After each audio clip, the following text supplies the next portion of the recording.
Ang paanyaya ng karunungan. Karunungay umaalingaw-ngaw sa mataong lansangan, tinig niya'y nangingibabaw sa lugar ng pamimilihan. Ito'y lumalampas sa mataas na mga muog, ang ugong niya'y naririnig sa pintuan nitong lungsod. Taong mangmang walang hustong kaalaman, hanggang kailan ka tatagal sa aba mong kalagayan? Hanggang kailan ka mananatili sa iyong kamangmangan? Kailan mo pa iisiping maghanap pa ng kaalaman? Ang payo ko ay pakinggan ninyo at dinggin ang aking pangaral. Sa inyo ang diwa ko at ang aking kaalaman. Patuloy nga itong mga panawagan ko sa inyo. Ngunit hindi ninyo pansin pati mga saway ko. Winalang bahala nyo ang aking mga payo. Ayaw ninyong bigyang pansin, paalala sa inyo.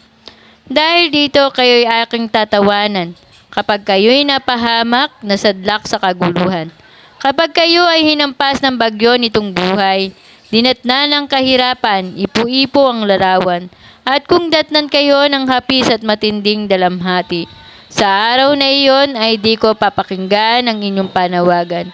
Hahanapin ninyo ako ngunit hindi masusumpungan, pagkat itong karunungan ay di nyo pinahalagahan. Kay Yahweh di sumunod ng may lakip na paggalang. Inyo pa ngang tinanggihan ng aking mga payo, itinapong parang dumi itong paalala ko. Kaya nga inyong aanihin ang bunga ng inyong gawa, at ay uusigi ng inyong pagnanasang ubod ng sama. Katigasan ng ulo ang papatay sa mangmang, sa dusa ay masasadlak sa kawalan ng kaalaman. Ngunit ang makinig sa akin mananahan ng tiwasay, mabubuhay ng payapa, walang katatakutan.